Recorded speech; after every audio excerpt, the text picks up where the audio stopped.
పరాభవనామ సంవత్సర సాంవత్సర సాముదాయిక కుంభరాశి ఫలితం ఎట్లా ఉందో చెప్పుకుందాం.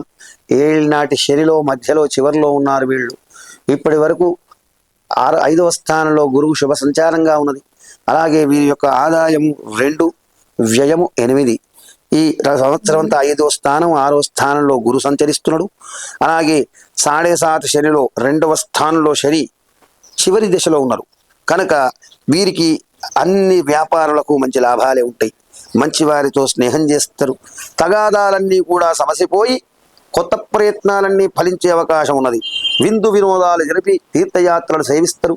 అలాగే యజ్ఞయాగాది కతువులు పూజా హోమాదులు కూడా చేసి ఆత్మసంతృప్తి పొందుతారు.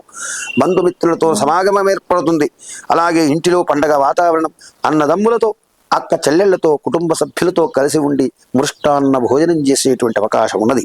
విద్యార్థులకు మంచి ర్యాంకులు, విదేశీ ప్రయత్నాలు ఫలించుట, అలాగే డాక్టర్లు, ఇంజనీర్లు, న్యాయవాదులందరికీ కూడా, లాయర్లకు కూడా చక్కటి వ్యవహారానుకూలత ఉంటుంది. అవకాశాలు అందిపుచ్చుకుంటారు. అన్ని ప్రయత్నాలు కూడా సానుకూలమైతే మీ శ్రమ వృధా కాదు. అలాగే మీకు అప్పగించిన పనులన్నీ కూడా చక్కగా నెరవేరుస్తారు. నూతన పరిచయాలు, ధనధాన్య ప్రాప్తి, కొత్త వస్తువులు కొనుక్కుంటారు. సంతానాన్ని కొరకు చూసే వారికి అనుకూలత, భూమి కొనాలనుకునే వాళ్ళకి అనుకూలత, అలాగే ఇష్టమైన వస్తువులు కొంటారు. సకాలంలో సందర్భానికి సరైన నిర్ణయాలు తీసుకొని మంచి ప్రయాణాలు కూడా ఫలవంతంగా సాగిస్తారు. మీకు అప్పగించిన పనులలో ఆనందానికి అవధులుండవు. మిమ్మల్ని నమ్మిన వారికి న్యాయం చేస్తారు. కుటుంబంలో ఇంకొకరి ఆదాయం ప్రారంభం. పెద్దల ఆశీస్సులు, విందు వినోదాలు సంతృప్తినిస్తాయి. భార్యాపుత్రులతో తీర్థయాత్రలు సేవించి దేవుని మొక్కులు తీర్చుకుంటారు.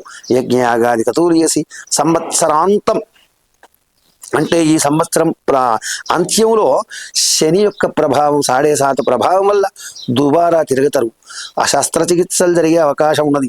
సామర్థ్యానికి తగిన గుర్తింపు ఉండలేదని అసంతృప్తి మొదలవుతుంది. మనస్సులో భయం, అనవసర పనులు చేసినానే అని చింతిస్తారు. వచ్చే సొమ్ము రాదు. కుటుంబ వ్యవహారాల్లో అనుకూలత లేక శక్తికి మించినటువంటి పనులు చేస్తూ చింతిస్తారు. ప్రభుత్వ పనులు ఆలస్యంగా నెరవేరే అవకాశం ఉన్నది.